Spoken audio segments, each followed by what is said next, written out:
Fala pessoal, tudo bem? Bom dia. A entrevista de hoje é com o Jeroen Dubbeldam, cavaleiro holandês. Como eu expliquei, eu provavelmente vou falar em inglês a entrevista toda. Eu tô só dando as explicações iniciais. A Samantha Sutherland teoricamente vai entrar aí daqui a pouco e vai traduzir para vocês. O Jeroen já está na live, então eu já vou passar para inglês.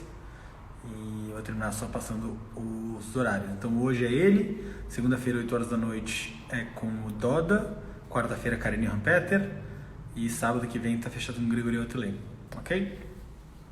Hi everyone, today live is Jeroen Dubbeldam. He's already in the live, so I will invite him in a few minutes, Jeroen, because I want to start sharp at 3.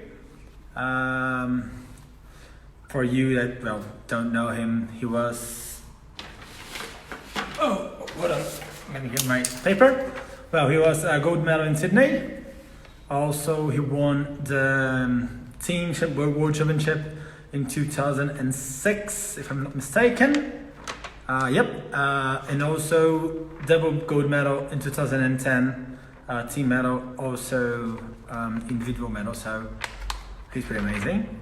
I'm really happy to have him with us today, and hope it's gonna be a great one. Okay, I'm gonna ask him to join us, and we'll start soon.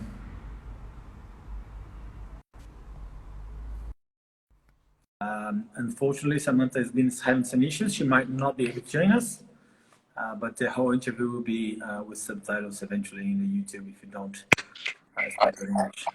Hi there. Hi. How are you?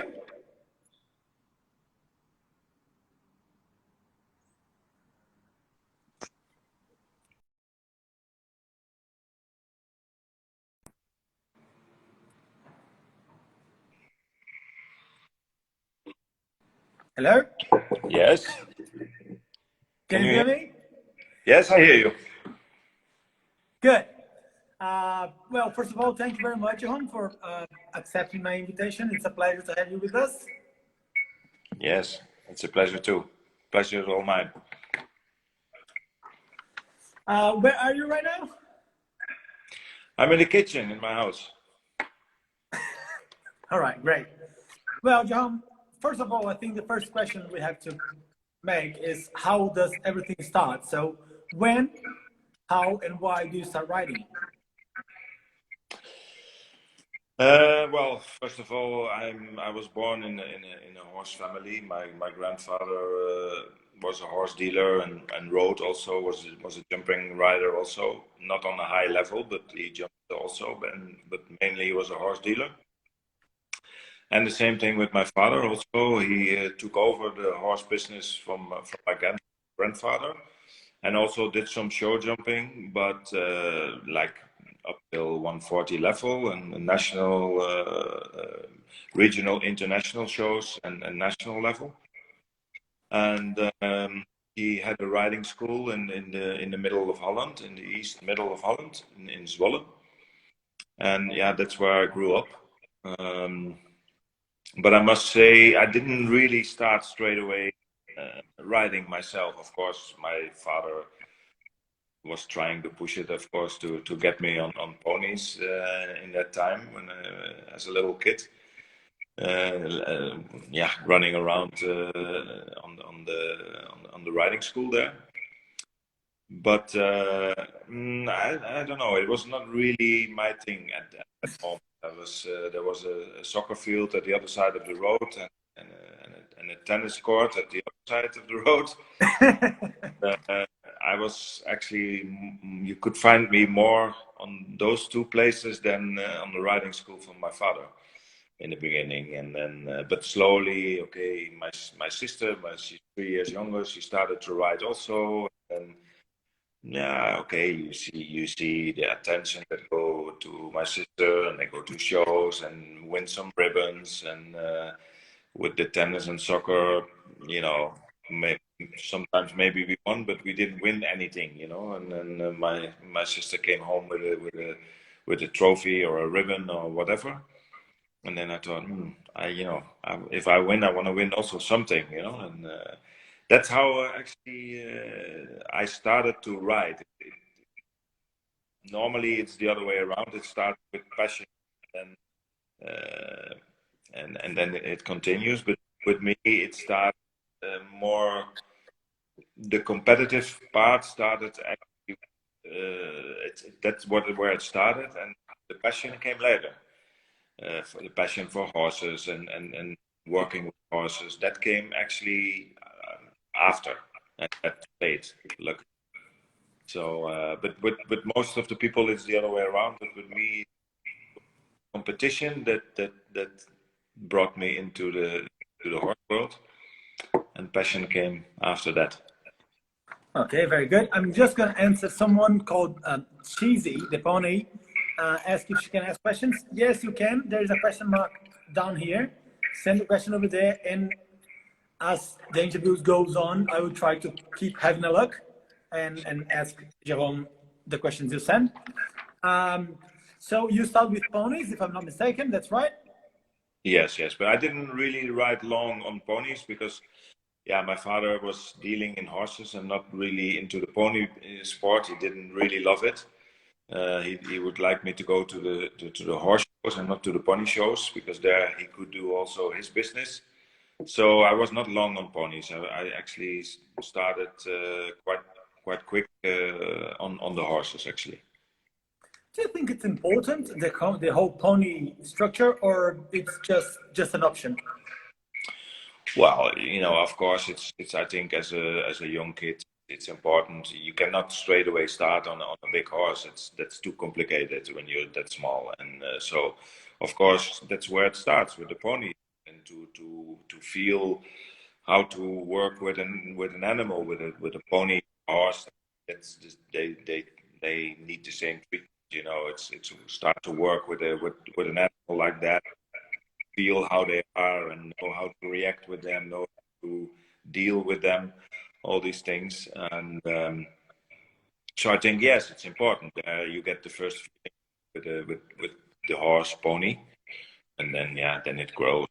But what I do think though is, if it's possible, to not stay too long on ponies. Don't wait till you're too long and too old to make the step towards the horses. I think you shouldn't wait too long with that. All right, perfect. So you start riding and then start going to the shows. When did you become? When did you start? What was your first big victory as a kid? I have to admit that my father actually straight away had, because of his relations in Switzerland, and so I straight away had a horse that was already very competitive. And I have to be honest that if maybe that was not the case, maybe I would not be in this horse business, horse world, because really I needed the competition to get the passion for it.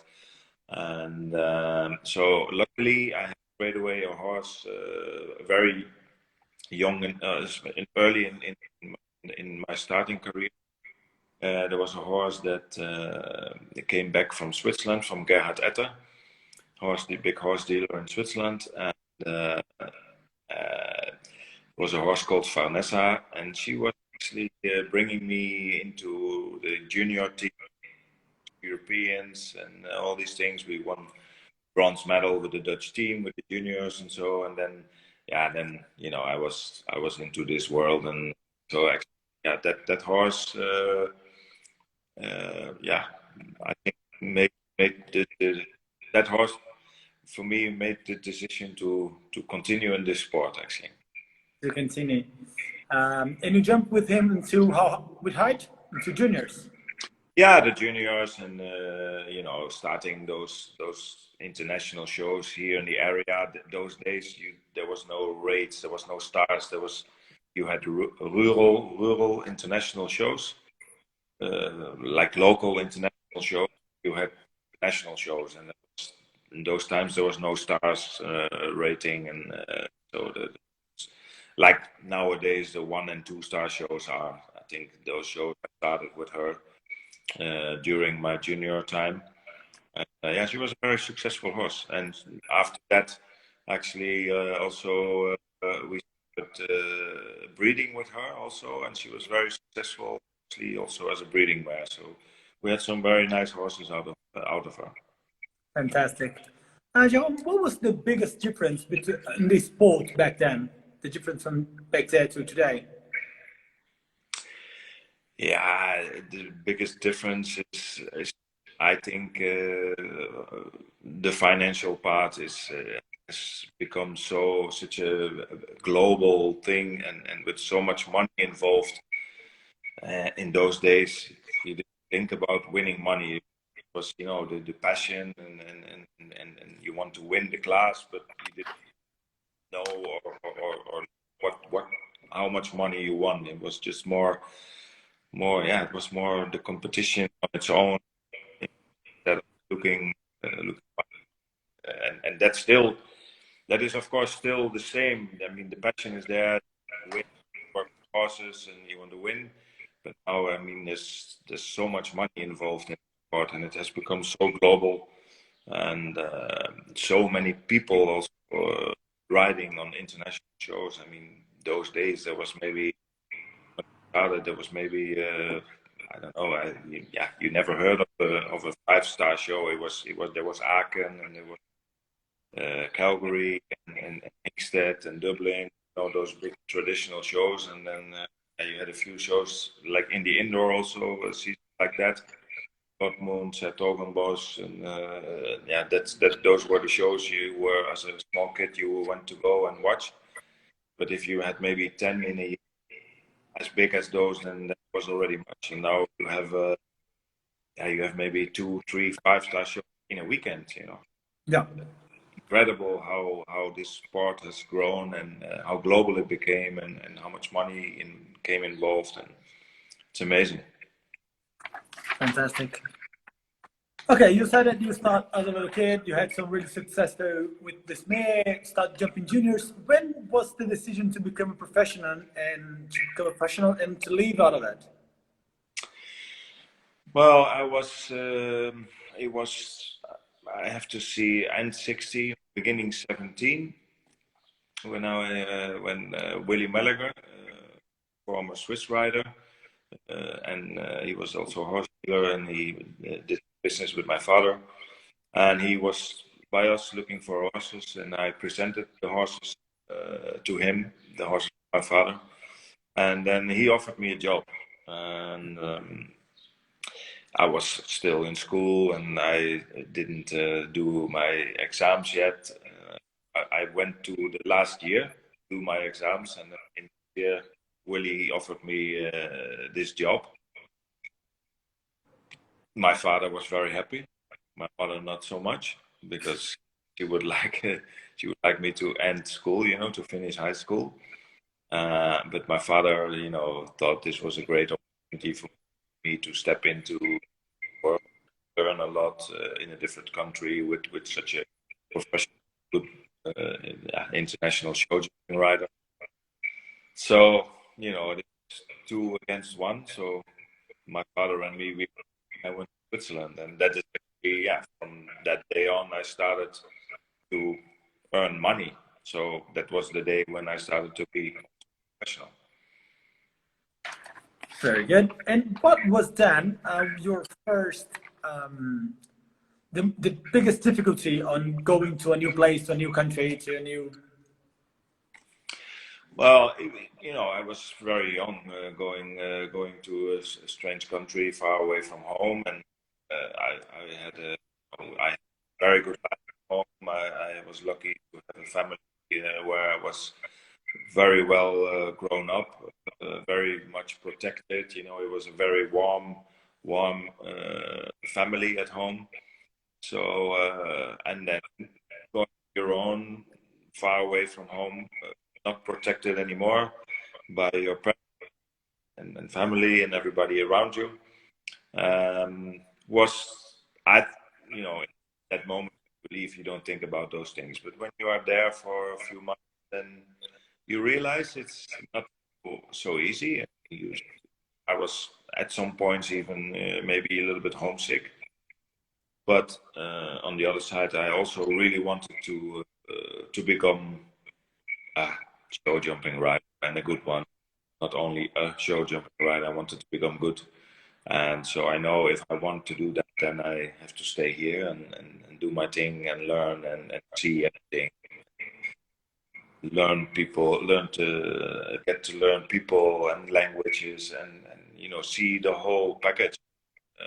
So I stayed, and luckily I did that because I think my time in Switzerland was for me a very good time to you get very quickly brought up, and I learned really. I've been lucky to be on different places in Switzerland. First, Willy Mellinger, that's where I started, and there was a professional show jumping stable at the highest level in the sport at that moment. So I saw how professional everything went, and also how to deal with sponsors. He had great sponsors and great owners. So I saw actually already my first stable there, and was already the way everything should be done. And the work was very professional. And after that, I went to Gerhard Etter, one of the biggest horse dealers at that time I cannot say in the world. So you see different parts of our horse world, horse business. You see it from that side. So I think, I really learned a lot, and it made me become where I am today also. I can imagine. And what was your first major win? Your first major victory on the big classes? I think my first major win was in my young riders time. This was also on a horse from owned by Gerhard Etter. The horse was called Killarney. It was an Irish horse. And this was European Championships in 1994 in Mill Street, European Championship Young Riders. And we had bronze with the team that year. And I won the individual title with Killarney. And that was my first big win. That first medal, and it was exciting.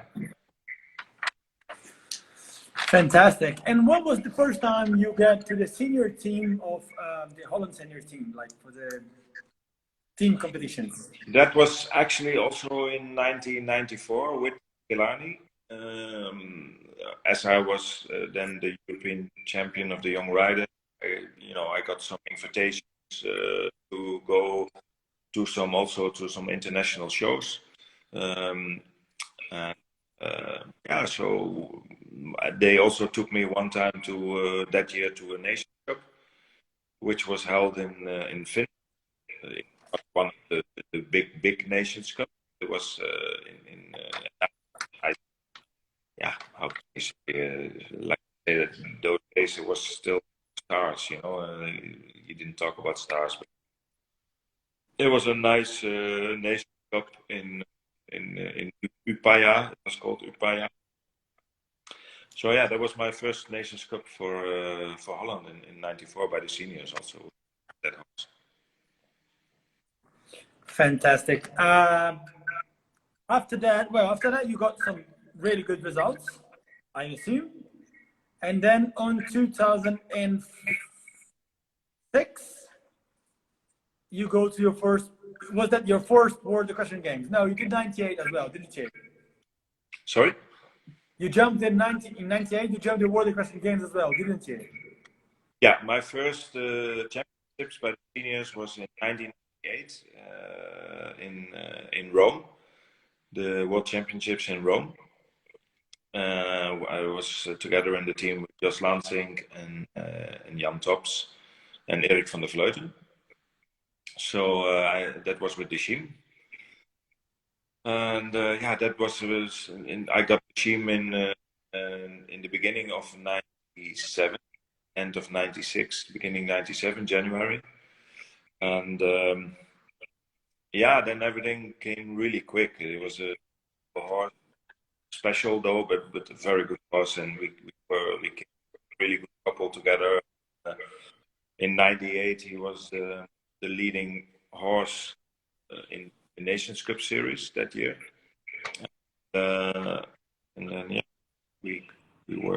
lucky to be on the team and do our first championships by the seniors, which was straight away the World Equestrian Games. Yes. What's the story behind this sim? Well, how did he came up to you? That's some story with the team.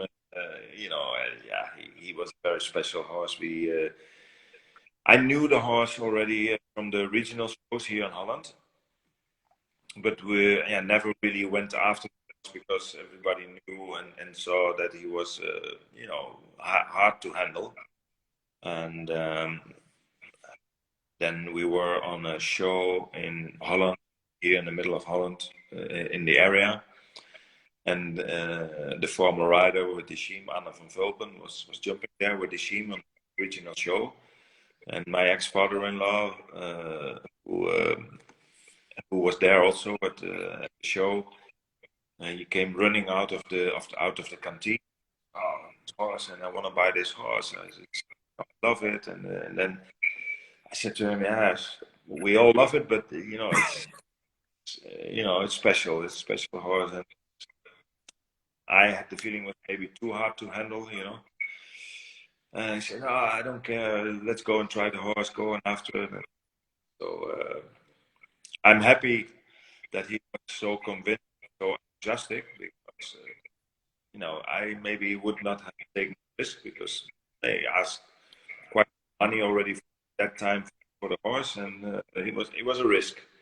It was a risk, and but he was somehow he saw thing and not even a horseman, but somehow he saw something in the horse and he fell in love with the horse. We went to try the horse, but in his head he already had bought the horse, because even when we tried it, it was a little bit of a rodeo. When I tried the horse, it was bucking and doing kinds of stuff, but like I say, my ex-father-in-law, he already made to buy it before we even tried. So and then the whole thing started. The sheep came to our place, and the first day I was him when they brought the horse, they left after, and then I said, "Okay, let's go straight away and start to ride."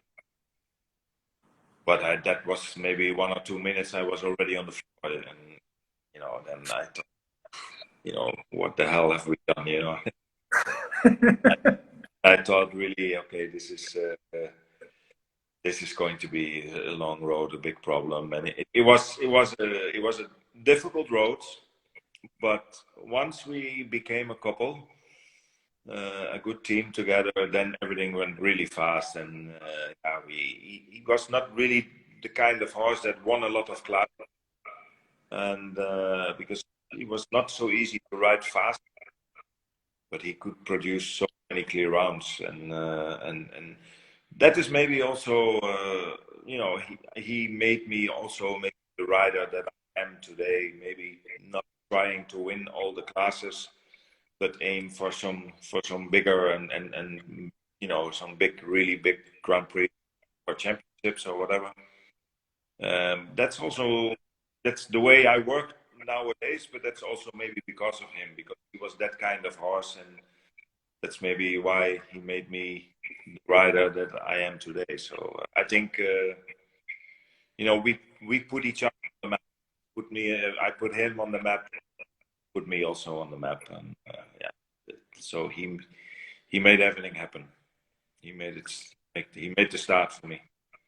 And of course, this video is from Sydney, which Yes. for all of us Brazilians, it's a bit of a sour memory. Yes. Yes, I mean, Rodrigo at that point was the favorite. I mean, he was at that time almost unbeatable, and his horse also during those days there, he was in such good form and jumping fantastic in the Nations Cup already, and he was the one that was going to win. He was the big favorite, and but championships are very strange, and strange can happen. It was a little bit sad that I was happy for me that I won, but it was a little bit sad to see the way he lost it, you know, and in the way everything went, you don't. I mean, you always hope that you do better than some of your colleagues, of course, but not especially in this way that you like for nobody, you know. And, but he had a good revanche 4 years later in Athens. Absolutely. Hold on just a second. I must answer some things. First of all, Samantha Sutherland Sam, it's a friend of mine. She's a great writer, live in the US. And as many of the Brazilians do not understand English, she's translating the interview to Portuguese. That's why she's typing so much. And also, Lizzie has asked, who am I? I am a Brazilian photographer. I've been working internationally for the past 3 to 4 years. And that's pretty much it. So I started the lives, and then we have Jeroen Yuri. That's pretty much it. So I'll go back to the interview, and now you all know what it is. So that's why Sutherland is typing like crazy. She is translating everything that I'm saying. Very good. Sorry, back to you, João. But how was the whole Sydney experience for you? How was the feeling? How did you end up in the team? Yeah, you know, it sounds very strange. At that time, I was still, it was very early in my career, and I was young and hungry, and I was convinced, big mouth, and the feeling was so good at that time that I was somehow convinced that I was going to win. It sounds strange, this, but it's really true. I was a lot of time I spent with Albert Vorn there. I was the youngest in the team and he was the oldest in the team, and we flew there together. And I must say he was a big help for me there in those weeks. We worked for long. It was I must say maybe total on 3 weeks there. Then I was not so experienced. And I must say, he was a big help. He took me by the hand and said, take it easy, because it's 3 weeks before everything starts. You're there with only one horse, and you work with a lot of horses all day, and then you're there 3 weeks with only one horse. And the danger is there that you are going to overtrain your horse or jump too much before it even starts, and I saw that happen also around us. People starting to get nervous, jumping, and almost overdoing it. And he kept me calm, and we went to the racetrack, and we were galloping a bit, and played our horses. He gave me a very good help. A lot of confidence in that way, and he didn't really give me lessons, or he wasn't teaching me, but he just gave me, peace and kept me calm, and we talked a lot, and we played table tennis. It was a fantastic time with him. He's a horseman. That was a big deal for me. I was very happy with that. And we went to the Holland Heineken house. We had a lot of fun together, and then it was the first qualifier, and I straight away won also the first qualifier. And I was so convinced, and I was telling to everybody I was going to win. I would never do that now anymore. Now with older and more experienced, I know how dangerous it is to say that. But at that time, I was just saying it, and I was going to win. It worked. Nobody. I told, and you can ask. I don't know if you do ever an interview with Albert Vorn. Maybe you should, because it can be very interesting with him. But you should ask him that. And I told him, really, we were in the Holland Heineken house, and we saw all the sporters in the weeks before winning medals and getting honored in the Holland Heineken house. And I said, listen, Albert, we are there in 2 weeks, because the jumping was the last day. So in 2 weeks, we are there. We will be there. We will be honored. I tell you, and he would. I would tell him every hour, we will stand there. We will stand there for sure. I'm 100% convinced he was. He got so irritated. He was shouting at me, "Shut up!" And what the hell are you saying? You know, I would say the same thing now to a younger kid, also maybe, probably.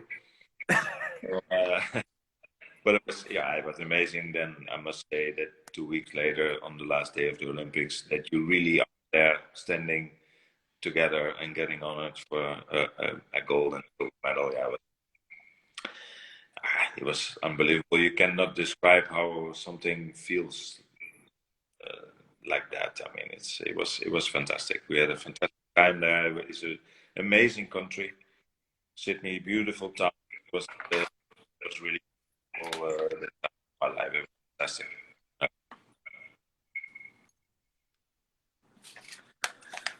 Jeroen, also, well, you are quite known, or at least people tell that you have this special thing with championships. You build your horse for the championships. You have been a lot of success in the Olympics, twice in the World Equestrian Games. Is that true? What is the secret behind it? I don't know if it's a secret. I mean, for me, it's not a secret. For me, it's where my goals are, you know, and my goals are. I said also earlier in the interview, maybe also because of the Sheem. You know, the Sheem was that kind of horse that it was difficult to win classes on. He was difficult to ride fast on him, but he could. If I had him right, I could. I was 90% of the time I was clear, and so maybe also because of him, he made me the rider that I am today, and wait and produce a clear round and wait for a big event to do a double clear, be by the best, hopefully win, but or be by the best three in medal positions.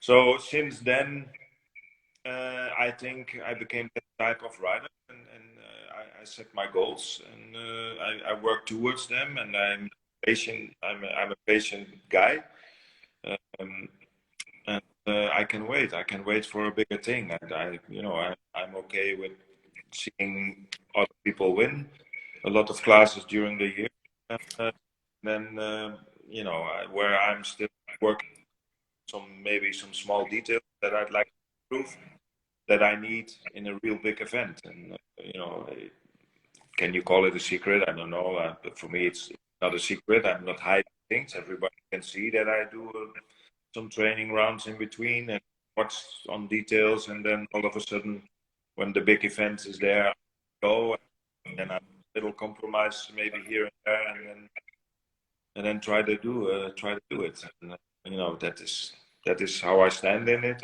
And, also, it helps if in the beginning of your career, if you start doing it this way and you succeed a few times in that way, it also gives you the motivation to do it every time again, so yeah, I think that we work. Well, after that, you have the 2006 the World Equestrian Games with Up and Down, that you actually had the gold medal for the team championship. Exactly. But in 2010, well, I interviewed Rob last week, and he told us that you actually got him say, "Hey, put me on the team. I'm on point. I'm sharp. I'm gonna make it." And you didn't have that much results until that point, so he chose not to. And it kind of happens exactly the same thing in 2014. You were not having the perfect wheel to withstand it. And then Rob said, "There's no chance I'm going to keep him out again, because last time I did, and he just won. There was a Grand Prix, I think, by the same time with the World Equestrian Games in 2010. So he chose to do that. Was that true?" Yeah, Rob became the chef d'équipe in Holland in 2005, and in 2005 straight away I was also on the team with Nassau. And we straight away had a double bronze, me as an individual and also with the team. And, since then, something grew already there. And because actually in 2005 I was pushing myself a little bit forward with Nassau, saying that I could feel and maybe take me and trying to fight for a spot, and and then when you come home with two-time bronze, then your big mouth is then also you do it then also. And then in 2006 was with up and down was a little bit the same thing. Up and down was not so known at that time, and then short before the World Championships in Aachen, we were in Dublin, and we had a double clear in the Nations Cup, and we were, I guess, fifth or sixth in the Grand Prix, also double clear. And it was very hard for Rob to not take me, and so we had a chat there, and I said, "You can do it. We can do it. We do it. We do it together, And then we have gold with the team, and then the year after again gold up and down. Then up and down in 2008, we were going to go to the Olympic, and I broke my leg.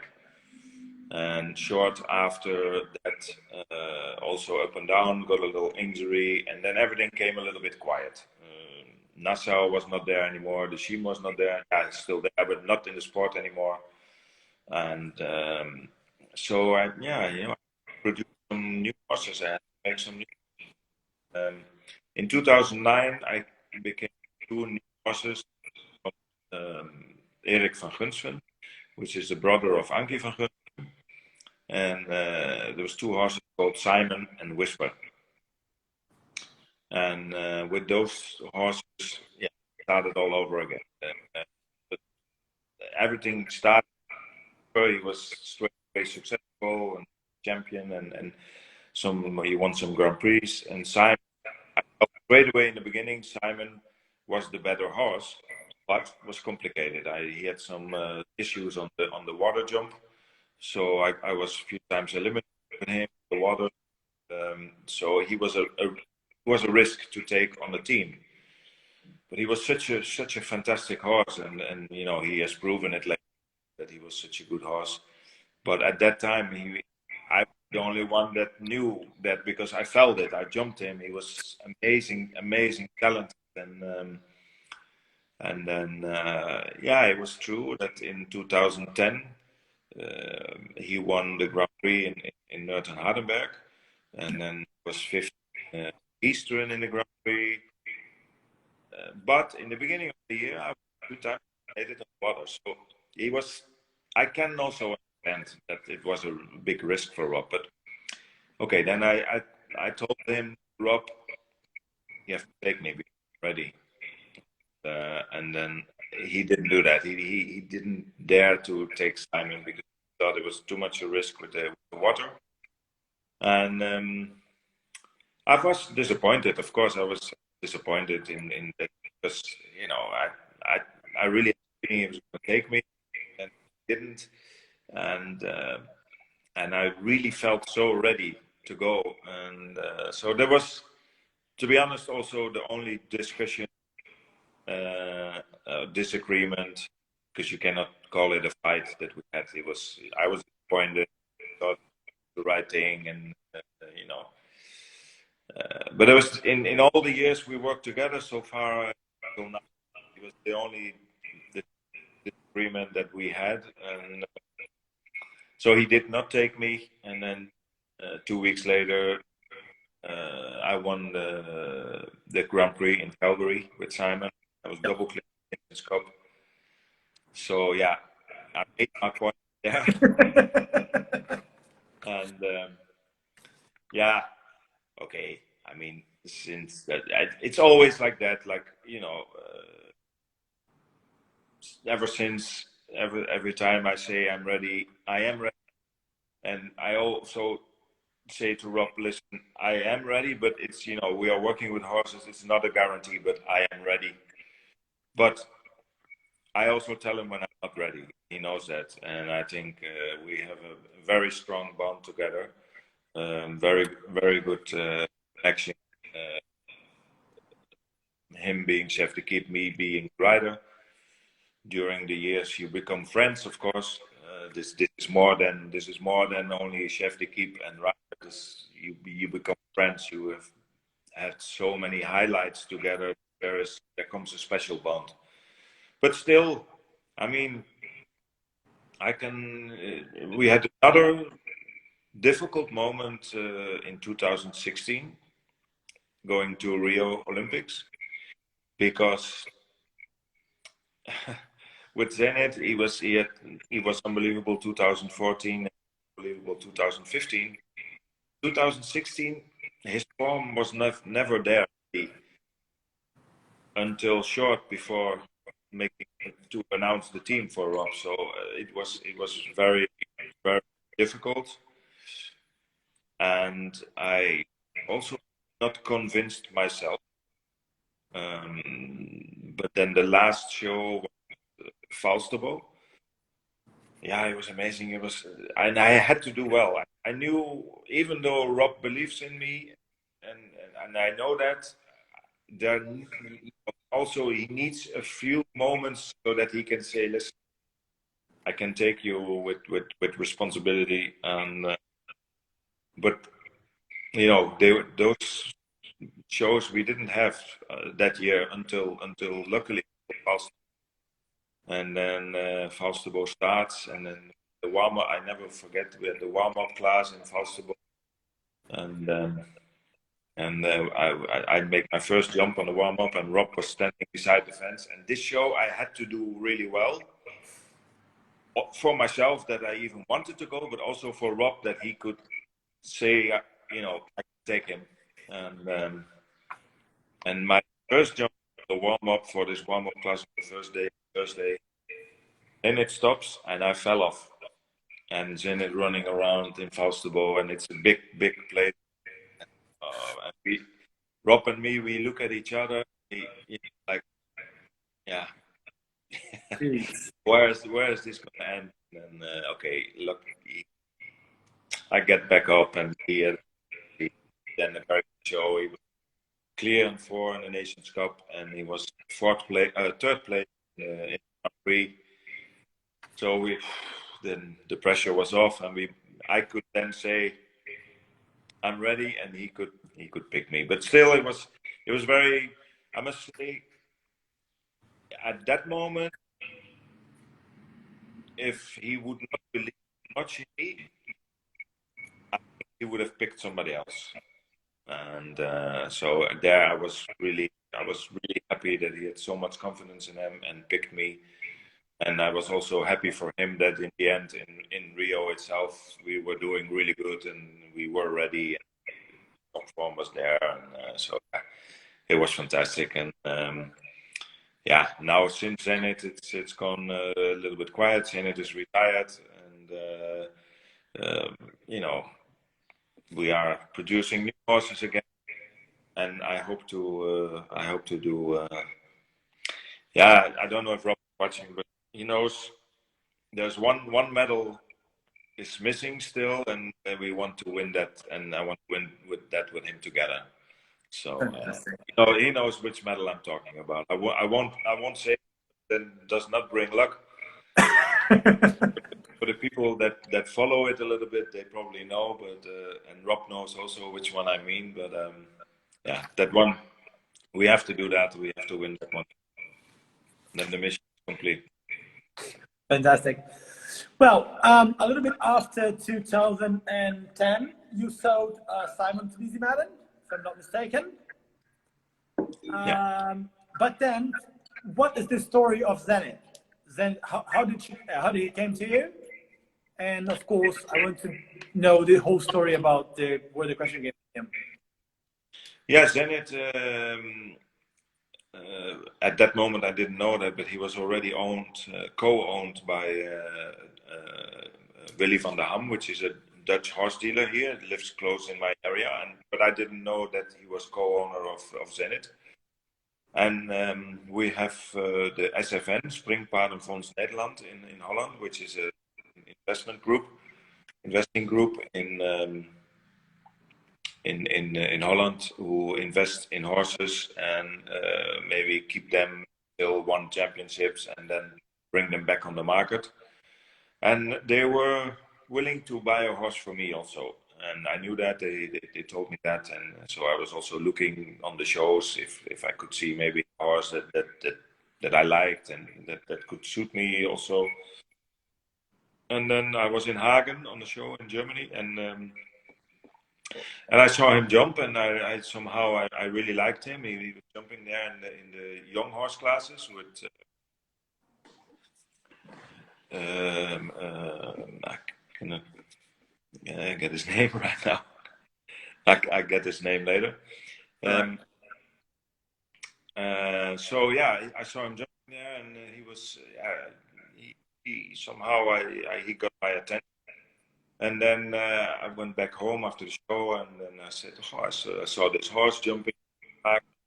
Maybe something interesting for you guys, for the SFN to." And then I found out that Willy van der Ham, which is one of the selectors of the SFN group, already was half owner. So then everything came actually really quick, and he made it also possible that I could try the Zenit for 2 weeks here at home to see if there was a match.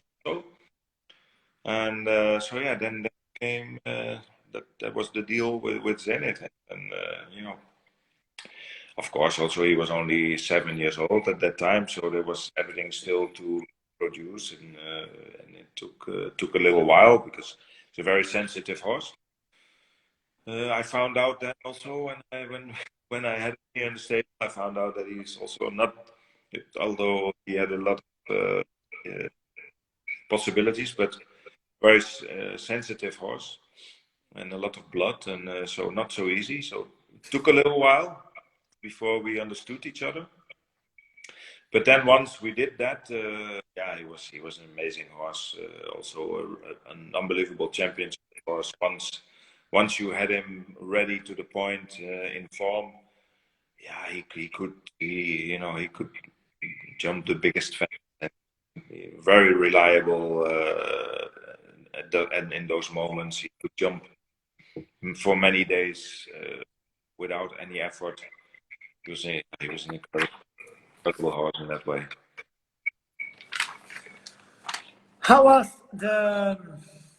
the rotation for you? Which was your favorite? That's something that has been changing, so it's a bit of a topic at the moment. Yeah, the horse rotation is a class that I always have loved.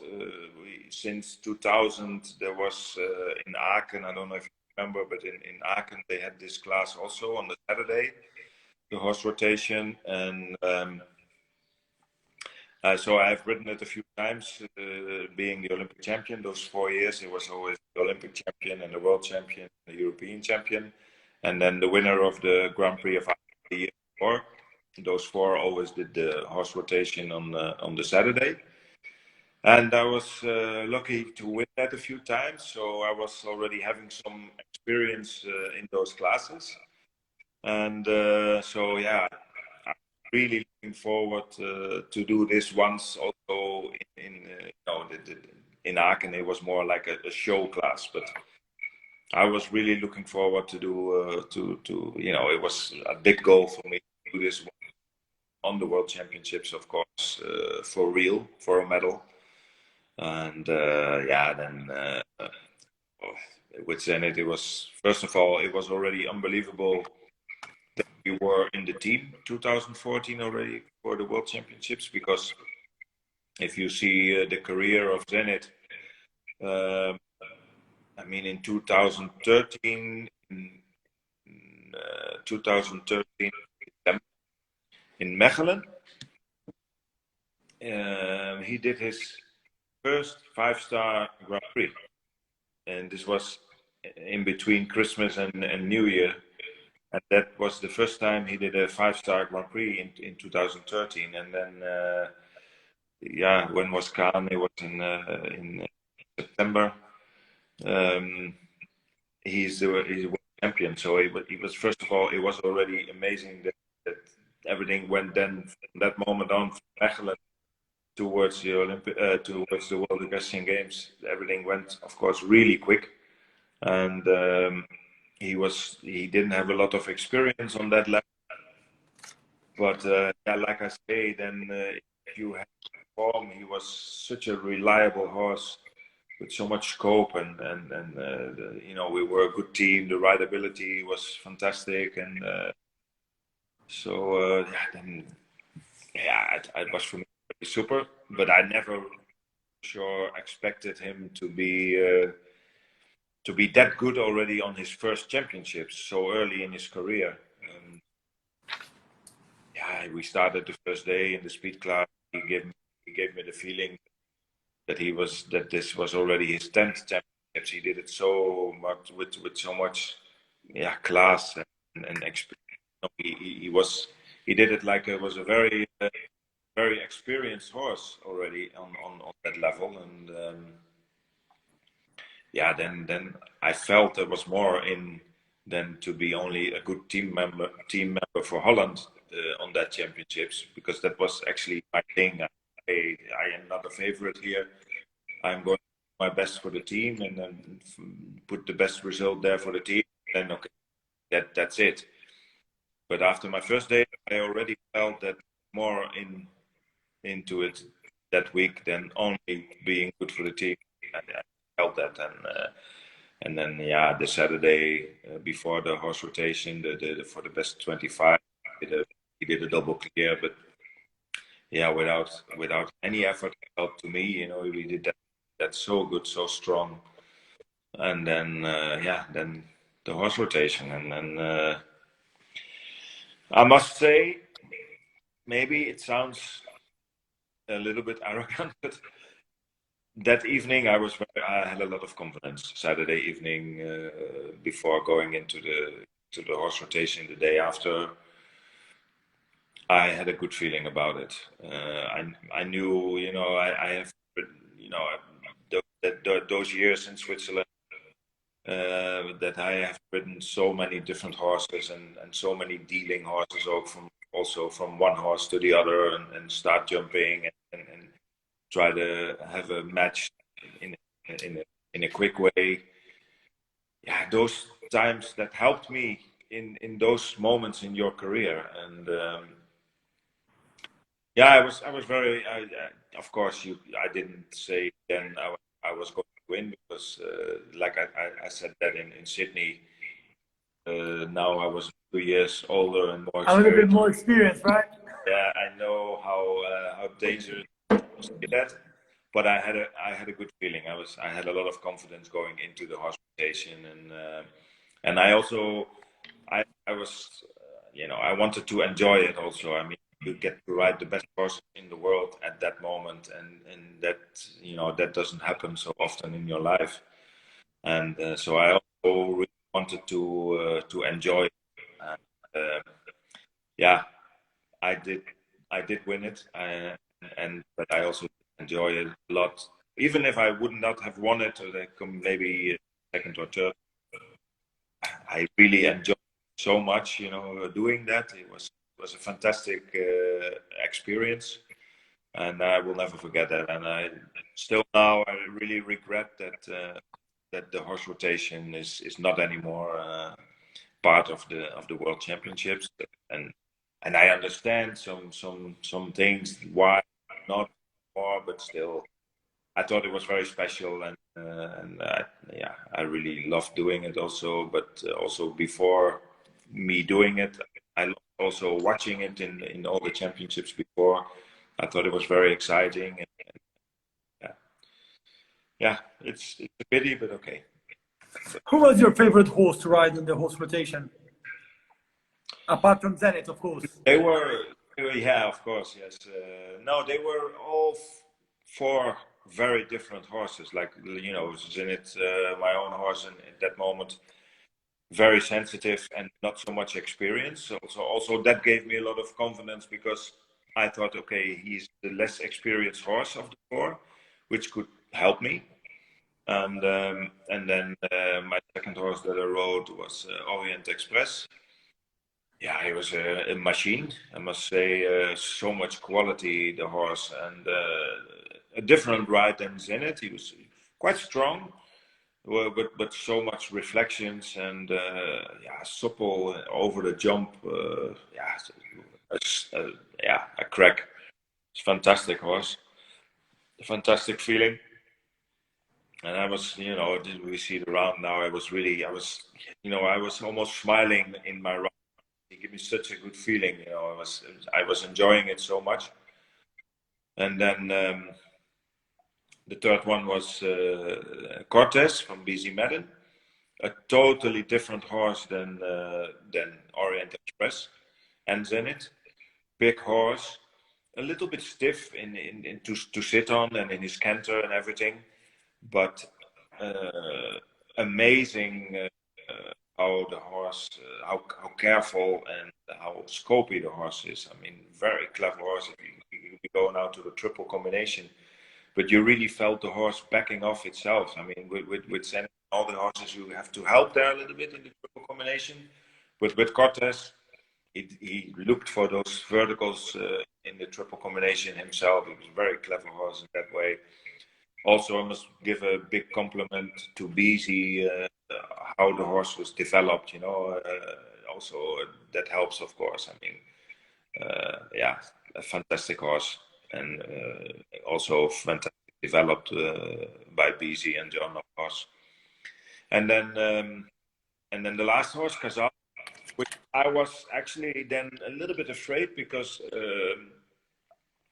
to see looked like you have to motivate Casal a little bit.